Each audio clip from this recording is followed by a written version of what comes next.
Hello, I'm Helen Ferris, and on behalf of the MGAA, I'd like to welcome you to our webinar this afternoon, Added Value Products, Friend or Foe, hosted by MSL. If I can just run through a few housekeeping points before we start. You should all be muted and cameras turned off.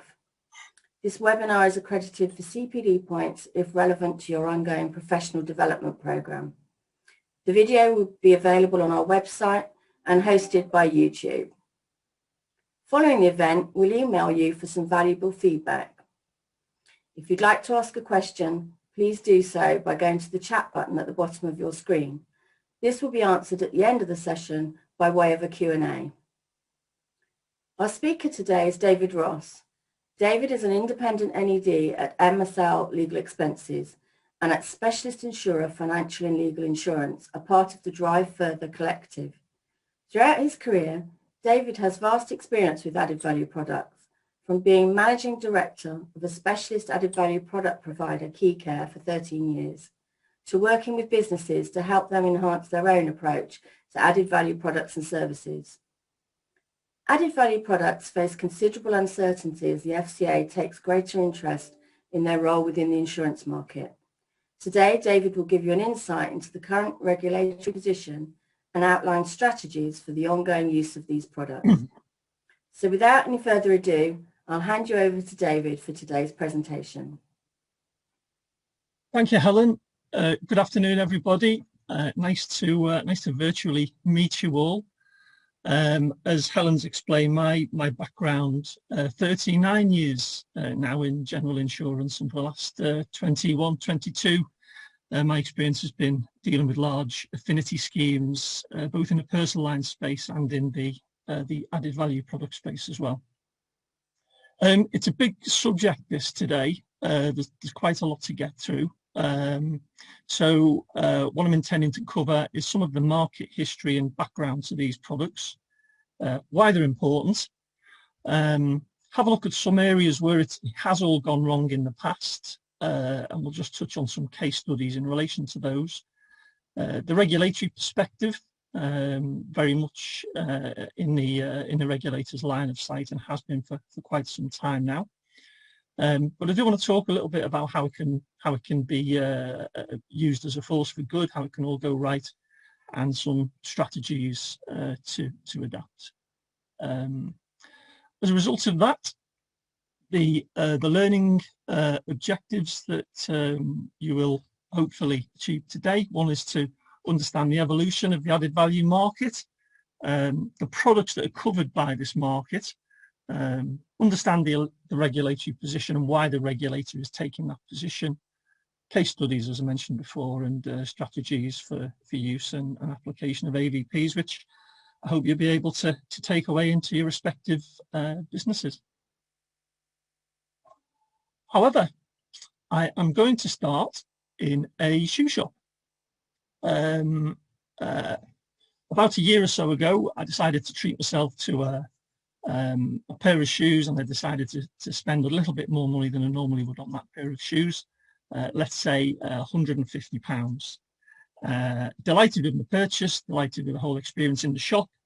And at the end of the transaction, the assistant said, "Of course, Mr. Ross, you've spent a lot of money on these shoes, and what you'll really need to keep them in tip-top condition is a pair of high-quality shoe trees, spring-loaded, made of cedar. They can be yours for £35. So I thought, well, yeah, okay, I've spent a lot of money on the shoes, so yeah. Sorry, hold on a minute. I'll try. Why not spend some money on the shoe trees as well? So there I did. And then it was, and of course, Mr. Ross, you know, these shoes are made of the finest quality leather, so you don't necessarily want to be polishing them every day with your cheap sort of kiwi shoe polish. Instead, we can provide you with something that is made specifically for these shoes and comes with a recommendation from the manufacturer. That will be another 12 quid, please." So yes, okay, fair enough. So that was that. So £150 purchase has suddenly become 197. So what happened there? Have I experienced exceptional customer service from somebody who was eager to please, who wanted to give me products of real value, who wanted me to protect and look after and cherish my core purchase and extend their lifespan?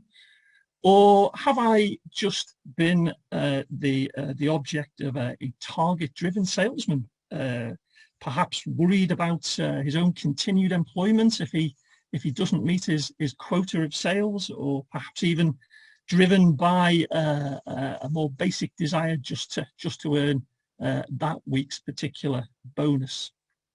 I use the example purely because to raise awareness that added value products are not unique to us in the insurance market. They're not new either. They've been around a long, long time.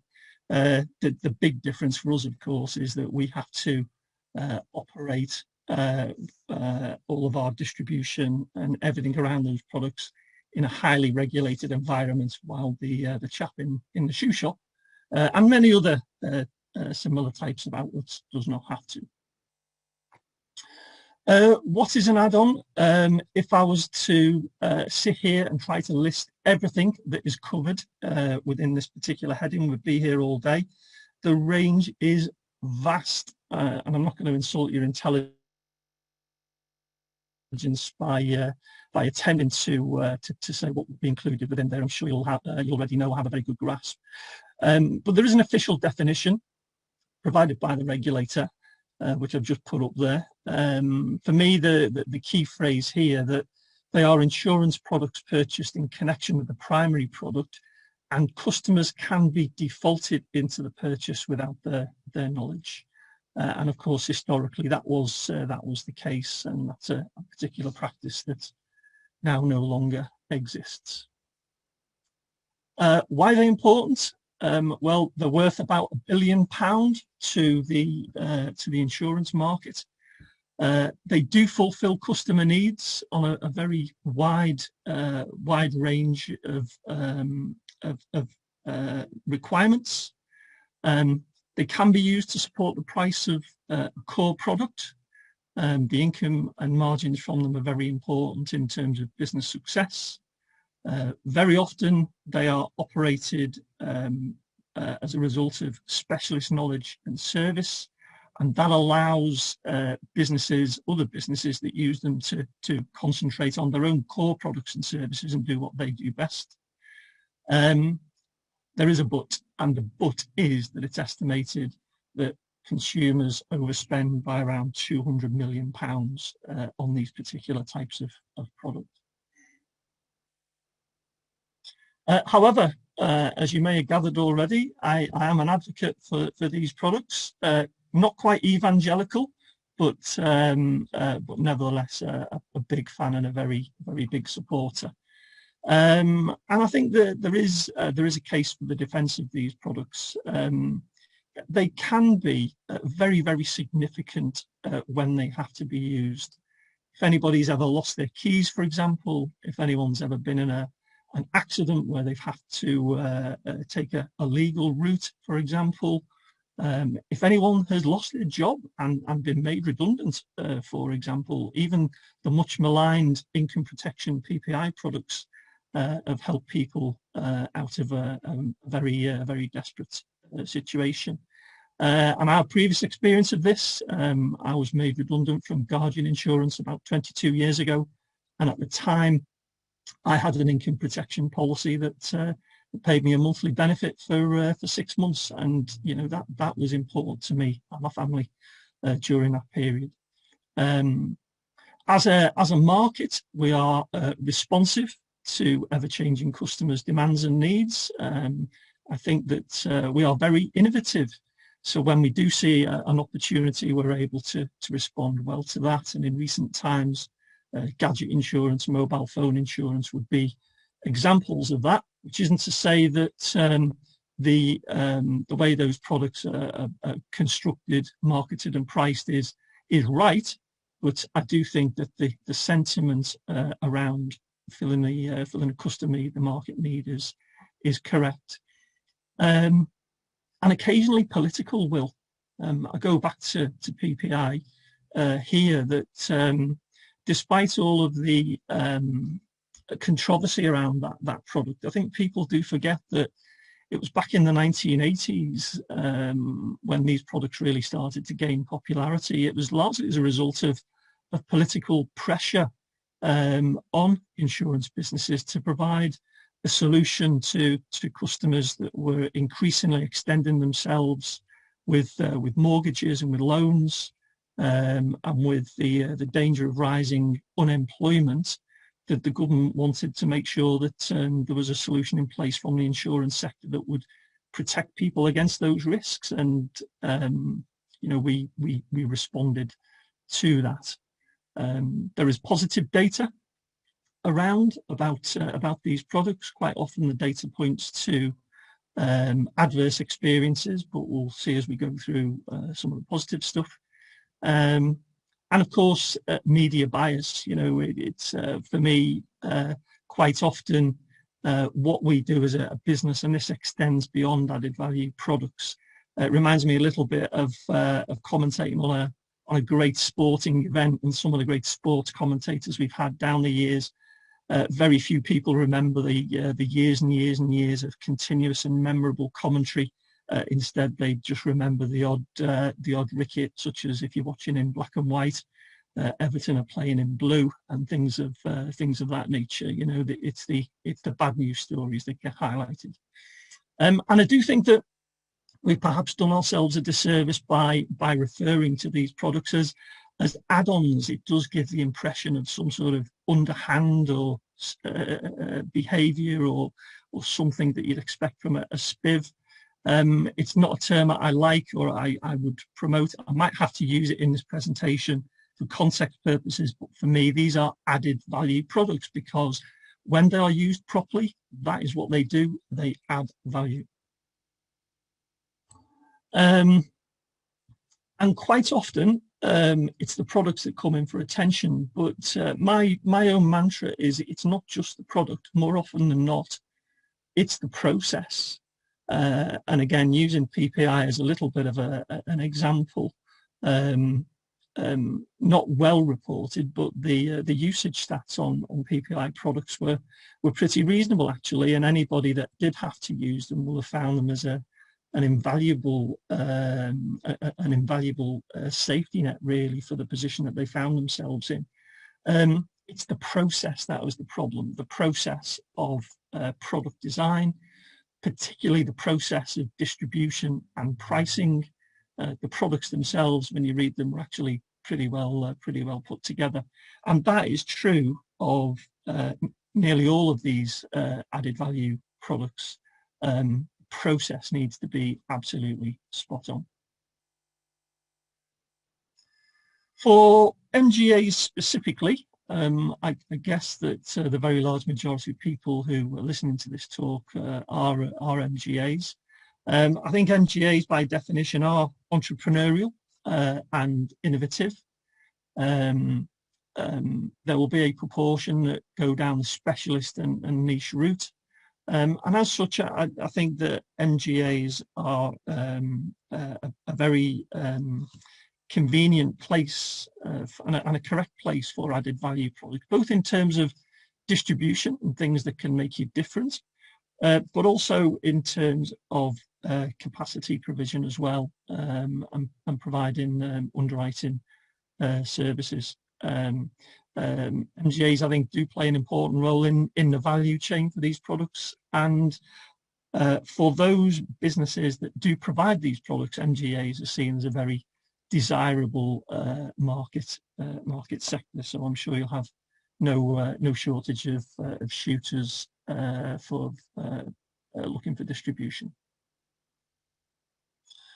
Back to PPI a little bit, because it really starts with the PPI issue in terms of the issues with that and how that's kind of impacted in subsequent years the added value product market for us. I won't sort of bore you too much with this, but you can probably see from this slide just how unethical the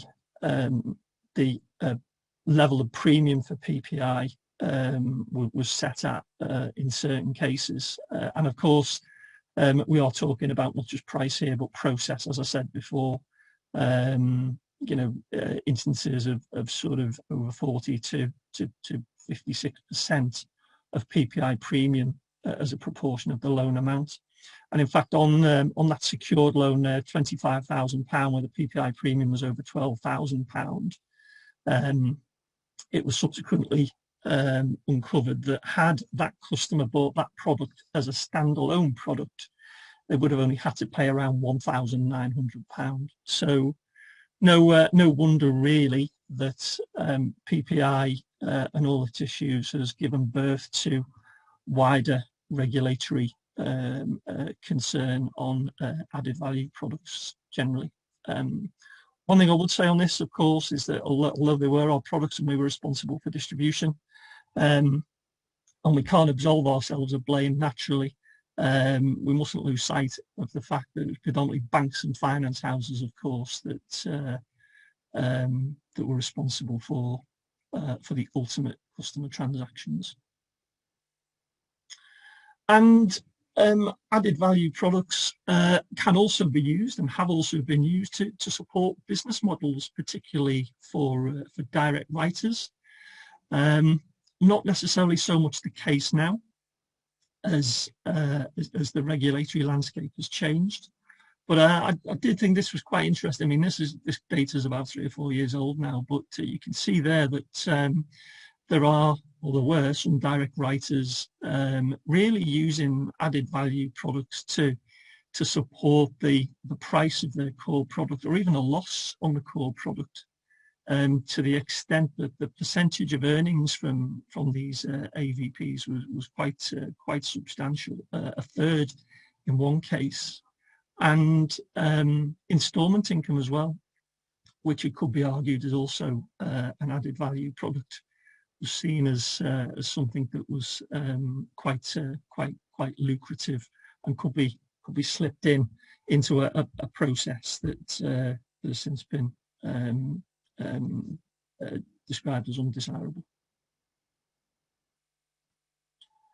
A lot of businesses were using added value products in ways that at the time they felt was okay, but as Iron Mike Tyson has said, everybody has a plan until they get punched in the face, and a number of businesses did receive that punch in the face courtesy of the regulator. And in these cases, you tend to find that the added value products were used to support business models. The businesses that did come under regulatory scrutiny and became the subject of regulatory intervention were very, very public examples and suffered significant trading impact. An impact not just on the businesses, but on individuals as well. Directors in particular being held personally accountable and liable, and also significant damage to the share price of some of the businesses that were involved as well.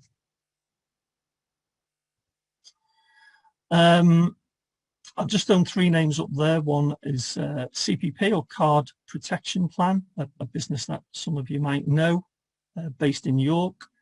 I have a great fondness for this business. I worked there for a short period of time recently, but that can't mask the sort of ill-conceived practices of the business previously.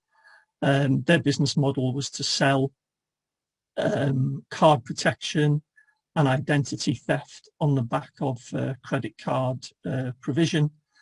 Some of the practices really were just quite, really did have to be seen to be believed, even as much as when customers would ring up to register a new credit card, that's the point at which they would be sold card protection, identity theft, and so on. And the beauty of that particular process, or so CPP thought, was that it's easy for the customer to pay or hard for them to refuse, because they are at the end of the phone with their credit card in their hand already. So CPP hit very hard, £10.5 million fine, a redress programme that was estimated at about £1.3 billion, and that brought all of their banking partners into that as well. Swinton's initially a £770,000 fine based around the mis-selling of PPI, and then incredibly, I think it was about 2 years later, not having learned their lesson, there was a further £7.4 million fine for mis-selling PA, home emergency, and motor breakdown. The unique feature about this is that the directors concerned were actually banned as well from holding regulatory positions, because the regulator felt that the actions that were taken within that business were designed primarily to allow those directors to realise very, very lucrative share option schemes.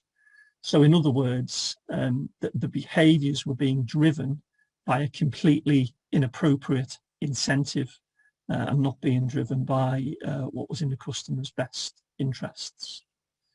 And finally, HomeServe, home emergency business, again, mis-selling home emergency products, £30.6 million fine, nearly £17 million redress scheme.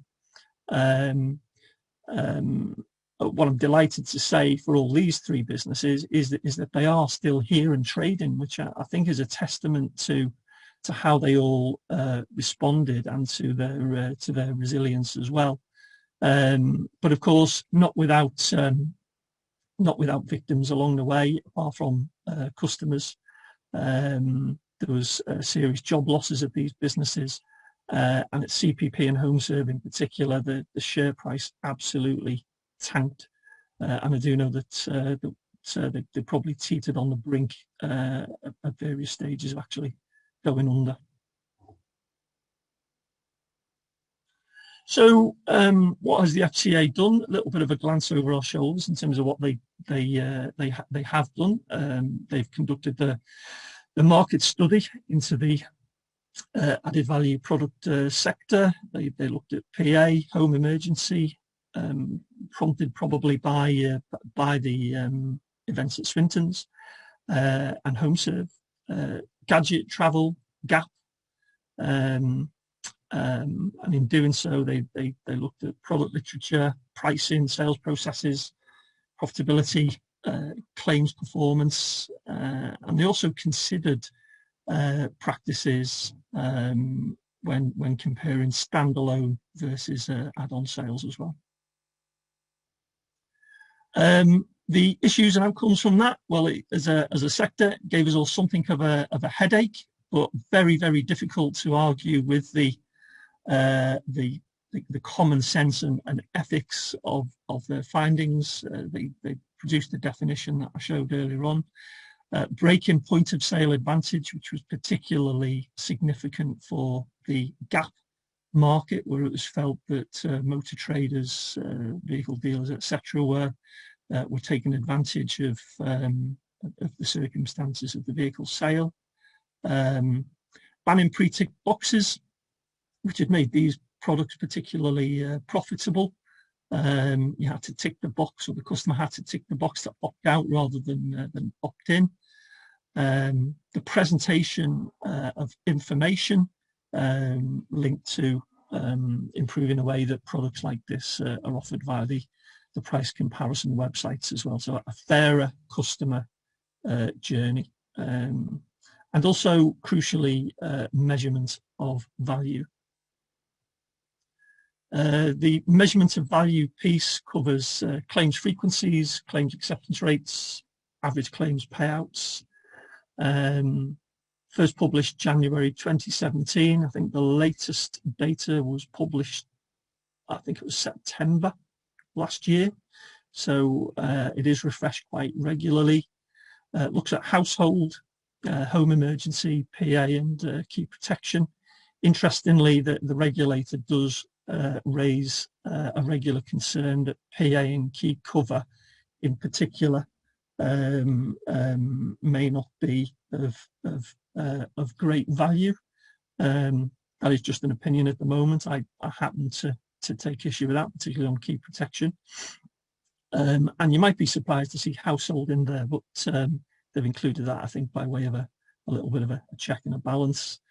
Data's covered from 38 insurers, and it's there to inform market commentators, consumer groups, firms like yours and mine, really, if we want to have a look at what the market data is telling us and help us develop our own products and processes, then it is there to do.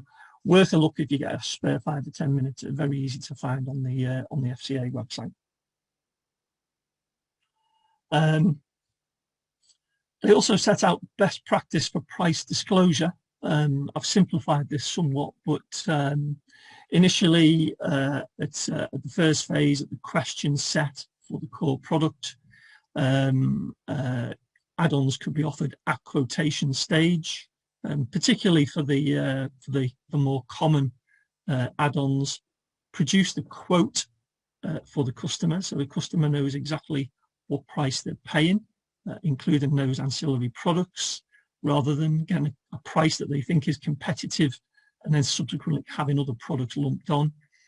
And the final phase is the customer purchase, and it is acceptable at that point to perhaps, by way of a conversation with the customer, having established perhaps their own personal needs, to introduce some of the less common added value products, but which may be specifically relevant to that customer. And I'll just throw something out there as a possible thought. I'm not saying it is or it isn't, but in light of the history of these products, could they be another mis-selling scandal waiting to happen? There's a lot of claims management companies out there now with a kind of a significant drop in activity now that the PPI issues are all but behind us. Who knows whether add-on product mis-selling could be something we see. And having dealt with the product specifically, the pressure is maintained through more general measures which apply across the market to the Insurance Distribution Directive and the requirements that are set out within that. The FCA's expectations on value provided by products, oversight of distribution arrangements, and so on. A series of Dear CEO letters, particularly recently, where the FCA made it clear that they will not tolerate elongated distribution chains, that they will not tolerate poor product oversight or poor value products. And they particularly mentioned that they will not tolerate incentive arrangements that don't support a healthy culture or that drive behaviours that could harm customers. Probably a dotted line there back to the Swinton test case, I would suggest. With the Civil Liabilities Act coming fast, and obviously that will change the dynamic of legal expenses, particularly motor legal expenses, and kind of hovering in the background and coming towards the foreground is the issues regarding plebing. Again, this has its origins in PPI, where it was proven in court that the margin taken on PPI products was unreasonable and didn't create a fair customer relationship. And as a result of that ruling, which stated that commission should probably be limited to no more than 50%, there is now an issue regarding the amount of margins that are being made from the ancillary products in our market. So what can we do to ensure that we use these products successfully? Well, I've mentioned processes before. Certainly past and current processes need to be reviewed, both for new business and renewals. And as I mentioned earlier, it's good practice to be able to identify and record the requests and demands for certain added value products, and establish which are the most common, and update processes around that. Regular updates on training and monitoring, all as you'd expect for good regulatory practice. But I would also urge customer surveys as well. These needn't necessarily be expensive. In fact, they could be free.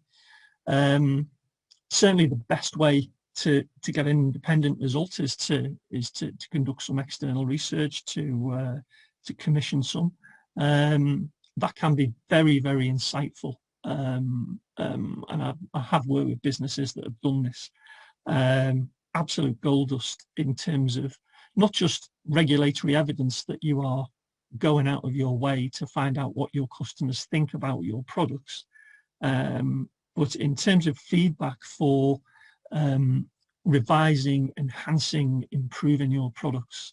It's absolute gold dust. It really is. But you can do it just as easily in-house. It will mean that your average call times go up a little bit, but a simple questionnaire when your customer comes on the phone, to ask a few simple questions that will kind of draw out their views of the product, the service, and so on and so forth. And I know there's ways to do this through text, through email surveys, and so on, are very, very cost effective. But just taking the trouble to engage a little bit more while they're on the phone can make a big difference. And you also notice a difference between the type of call when you have that conversation as well. You get a very different type of response if it comes at the end of a call regarding a claim, for example, as opposed to a general call in relation to policy administration, change of information, or a request for information. Staff incentives need to be reviewed. Targets and measurements of success. The best measure of success is obviously around customer outcomes. That's what the regulator would expect to see and would expect businesses to be aiming for. So always worth looking at that. And also being aware of who is distributing your product as well, and making sure that that relationship is being account managed correctly, not just in terms of protecting your income and your margin, but going hand in glove with the compliance function. So, for example, audits of brokers or distributors that you've appointed to make sure that they are acting in accordance with whatever agreements you've put in place with them, and not presenting or acting in a way that will present you with undue risk. And on that topic, I would suggest that the whole question of added value products and how you're using them and your process around them is on your risk register. Because as we've seen through the case studies, I'm sure that were these things on the risk register of businesses like CPP, Swinton, etc., then perhaps the outcome might have been different. And demonstration of value is vital as well. Again, very much an area that is in the regulator's line of sight. So if you need to improve your management information and make sure that it's producing evidence that these products are of genuine value. Guarantees. I have spoken to one or two people that have suggested, well, we could reconstruct this product, Dave, and if we reconstruct it this way, then it becomes more of a service, and we could call it a guarantee, and that will take us outside of the kind of regulatory framework. I'm afraid not. So don't be fooled by what I'd call perhaps an unsound use of initiative for people that do think that could be a way through. I mentioned the Plevin case before. Be prepared. Consider your pricing on this. I do know there's business still out there where the margins are 60-70%. That represents a risk. So begin to look at that if you haven't done already. and the capacity conundrum, partly because of Plevin. We do have this situation where a number of insurers, rated insurers and very reputable insurers, unless they can get some comfort around the control of the end price, and that they are not going to be exposed to any unnecessary risk as a result of what they see as excessive margins and commissions, there are more and more pulling away. That then leaves those who are staying in the market. But those who are staying in the market will generally be unrated. Not all. There's still a lot of rated capacity out there prepared to do it, but there is unrated capacity out there that are perhaps a little bit more accommodating. So there will be something of a capacity conundrum here, that you will find that insurers might just want to step away unless you can satisfy them, or the product providers can satisfy them, that those margins are not going to represent too much risk. Simple flow diagram, really. Call it root cause analysis, just call it good product governance. But you can see there that, you know, all of the necessary component parts, from product design to how you word your T's and C's, how that filters through to your sales process, how that translates into claims and the whole claims journey for the customer, how that then translates into any complaints you might have, which should be fed back into product governance, and so the cycle goes around. So the opportunities, I may have caused some concern with some of the things I've just mentioned there in the last 10 or 15 minutes. It's certainly not the intention to really just to raise awareness, because I do feel that now is as good a time as any to start to broaden a portfolio of added value products. I'm particularly impressed with some of the tech-based products, smart products that are coming on the market. I mentioned key protection there. There are some fantastic products out there which have smart fobs, which link to an app on the customer's phone. And not only will it tell you through the app where keys have been lost and where they're located, but it'll work the other way as well. So the fob will allow you to signal to your phone, and it will ping, and if your phone's been mislaid, you can get an idea where your phone is. So that for me, that's a real innovation of a product that's kind of been stuck in the mud for a good 20-30 years, and it being elevated to a more relevant market.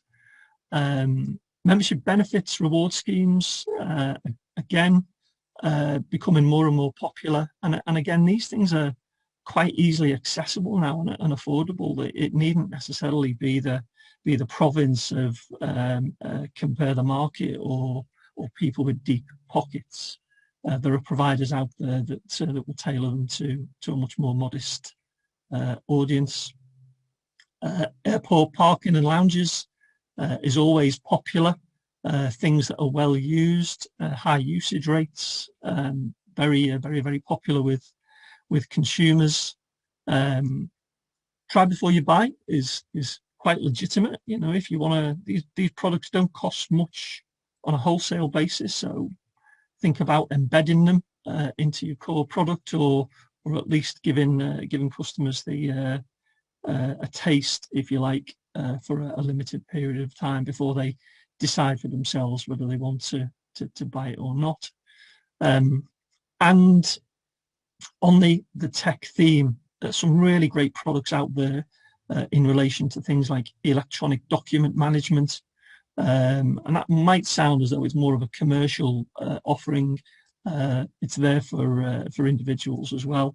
Similarly, digital vaults and digital wallets, massively current this, largely due to COVID, and the ever increasing need for people to be able to prove a negative test for COVID, or to prove that they have had a vaccination. And obviously that's only going to get bigger as the vaccination program gets rolled out.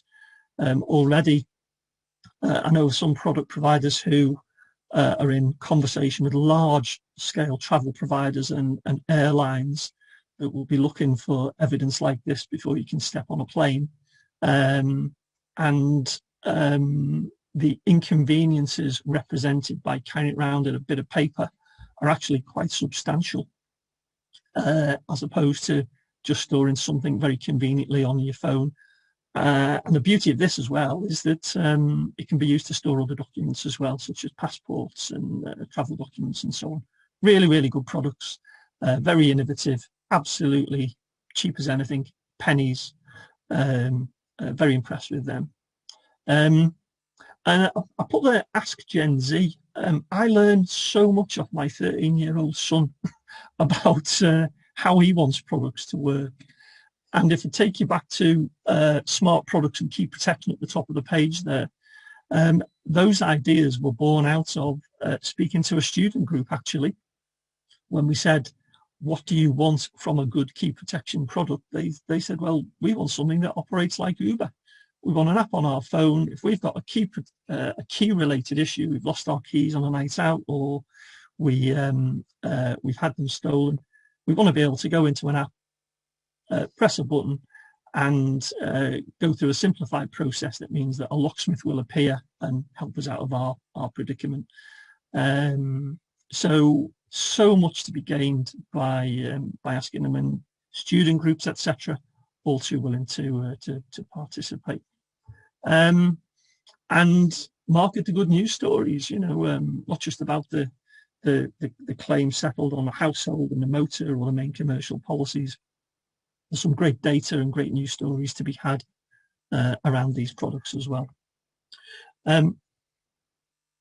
Added value products, of course, not just the province of the personal line sector, although that's tended to where they've had more focus. I do think the commercial line sector is very well placed as well. The digital vaults and electronic document management schemes that I mentioned there, being just two examples.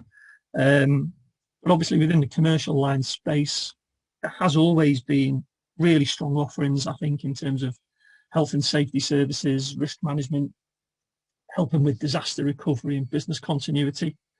Perhaps a little less well known and a bit less publicised is that there are products out there that can help businesses function in terms of their HR services, can help them write appraisal systems, contracts of employment, can help when there's an employment dispute, things of that nature.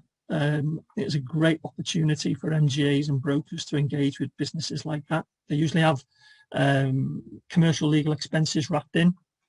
I think there's opportunities around board risks and helping manage at a board risk level, again, particularly in the sort of SME and family-owned business space, where sometimes they're just not aware of the sort of wider economic and environmental risks they may well be facing. Energy audits, particularly for your big energy users, factories, hotels, and so on. You'll find that there are energy companies out there, energy suppliers, quite happy to conduct energy audits for little or no charge at all. So you can drive real savings into a business through that. And I mentioned the electronic document management, digital vaults. Again, great application in the commercial space. And for fleets, apps available to help fleet management. There's charities out there as well that will provide training courses for fleet operators for a fairly modest contribution. These sort of programs are run by charities such as Break and so on. It's a great value add for a fleet operator, and of course there's the altruistic side of it as well, where you're helping a social cause at the same time. And ultimately, whereas property and liability and sort of mainstream motor covers do grab the headlines in commercial. These added value products still play a fundamental part in keeping businesses legal, keeping them safe, and protecting shareholder value. I do just want to talk for a couple of minutes specifically about credit and cyber fraud. Great opportunity here. It's not just a commercial problem, although I do accept that as a personal added value product to say a household policy, no one's yet cracked this. I know one or two products that have been launched and for whatever reason haven't quite taken off, but I don't think that's any reason to give up. Similarly, in a business sense, although there's signs of increasing penetration for cyber in the commercial sector, it's still very, very low compared to the exposure. So not just a business problem. If we do want to be flexible and innovative and kind of funky and all these things, then we need to be thinking about cyber as an added value product for different sectors of the market, and as something as an adjunct to a wider range of products.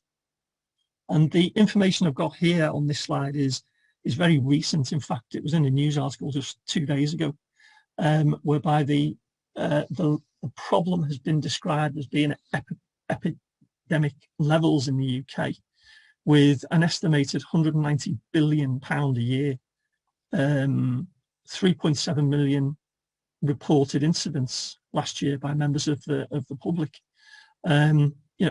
This is a problem, and if we wanted to, as I say, to grasp something that takes us into a new field, then there are great partners out there to work with on this by way of not just insurance protection, but things that are preventative, and also assistance, because one of the greatest problems people have when they are the victim of a cyber attack, it's not just the financial loss, it's actually having somebody to turn to that can tell them what they need to do, that can take them through the whole process. And parametrics, I don't know how many of you are familiar with the term of parametrics, but this really is probably one of the most innovative things that is happening within the insurance sector at the moment, globally. But it's actually based on data where an event occurs rather than a loss experience. So what I mean by that, best example is probably in terms of a travel flight disruption. Before you know your flight has been cancelled, you could be notified that flight has been cancelled by the insurance provider, and they will either send you details of where the alternative flights are that you could book. It will send you a free voucher to enter an airport lounge while a new flight is arranged. It could send you a voucher for refreshments. Really, really good stuff going on here. Very cutting edge, very new, very funky. Happy to point you in an appropriate direction if anyone's interested in that. But parametrics is revolutionising the whole customer experience where insurance losses and events are concerned. So, closing thoughts. The presentation was entitled Friend or Foe. You won't be too surprised to hear that, as far as I'm concerned, definitely friend. But as with all friendships in life, you do need to treat your friends well. It won't always be plain sailing, as we've seen from some of the regulatory intervention over the past 10 years. We do need to move, change and adapt, but do it jointly, do it together with your own teams and with the providers of these products, and we can't go far wrong. Thank you very much for listening. Now happy to take any questions. I've got a couple of questions for you, David. Yeah. First of all, do you think that the more established added value products will become obsolete as more innovative products come to the market? I don't think they will become obsolete, but I do think that they will need to evolve. I think that customers' demands and needs are getting more sophisticated, and I think products will need to be constantly reviewed to reflect that. But where I think the real revolution will be, and will be on delivery. So I mentioned parametrics just then. I mentioned key protection, and move into sort of smart key fobs, which can be tied to apps and so on. For me, I think that's where the market will be more likely to go. I think that, you know, some of the real established add-on products we have still represent great value. You know, home emergency. If you look at the regulators' stats on usage and measurements of value, some of them are off the map. You know, particularly from companies like British Gas. And that the regulator also acknowledges that motor legal expenses, you know, is still important and contains real customer value. Obviously, it's going to be challenged by the effects of the CLA, but no, in a word, I don't think that the more established products will become obsolete. Okay, thank you. What do you think is the single biggest challenge to the ancillary product market, and what will be the secret to overcoming it? I think, in a word, I would say that the single biggest challenge is culture. Culture in businesses. That perhaps that there needs to be recognition of processes, of pricing, some realism on margins. You know, I think that for a long time, these products have supported other business objectives, particularly around income and profit. And I think that, you know, there does need to be maybe not a change of culture, but certainly a kind of a raising of awareness of the fact that, you know, that can't continue, that will not continue. All of the messages, I believe, that are coming out from the regulator on general insurance across the board are all centered around culture, and for me, this is no different. Okay. What are your feelings and thoughts about the use of unrated capacity for these types of products?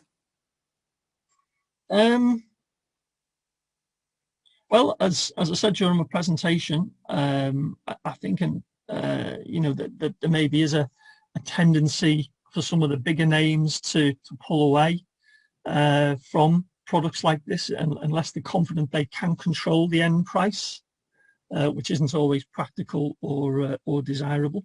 So I wouldn't say capacity has shrunk considerably, but it's kind of less than what it was maybe 2 years ago.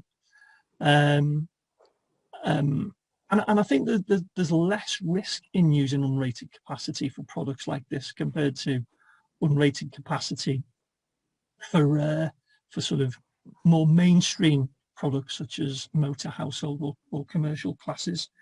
And of course, you know, an unrated carrier, it doesn't mean that they're unrated because they're poorly performing. It may well mean that they're unrated because they've just never had an inclination to take themselves through the rating process for whatever reason.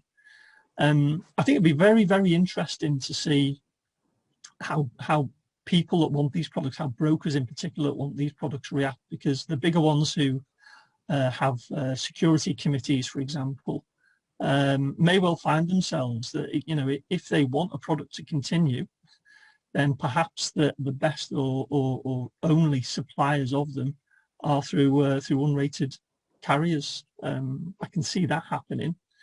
And of course, for those of you that read my bio, I'm very heavily involved with the CII and Vice President for local institutes at the Chartered Insurance Institute. I'm a great believer in businesses looking to achieve things like corporate chartered status and encouraging their employees to be trained and to take their exams and things of that nature. So, you know, you could have just because you're unrated doesn't mean that you are unprofessional. Far from it. You know, the degrees of professionalism can be very, very high and can actually be evidenced through certain other means as well. Okay, thank you. One last one. How confident are you that this sector of the market will continue to contribute positively to the general insurance market as a whole? How confident am I? Yeah, very. I think, you know, they've been around a long time. I point to my earlier comments about innovation and entrepreneurship within the insurance sector. History shows us that, you know, whenever there's a new trend or something new emerges, I think we respond fantastically well with our products, you know, whether it be mobile phones, whether it be gadgets, whether it be cyber, whether it be travel and parametrics and things of that nature.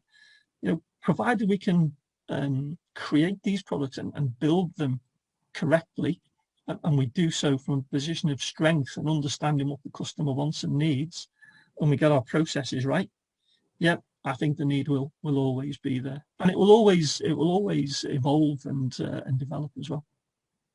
Okay, I've got another one for you. Do you see a need for cost of embedded AVP to be clear to customers in commercial lines business? Yes. I think where it's been clearly identified as a separately charged product, then I would say yes. But you know, as with other added value features, if it's an integral part of the whole product, then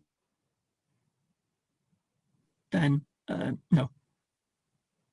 Okay, got another one for you. Mm-hmm. Is a cap of 50% brokerage reasonable if the premiums are very low, and as a result distributors want a minimum level of remuneration to be able to handle the product? Great question.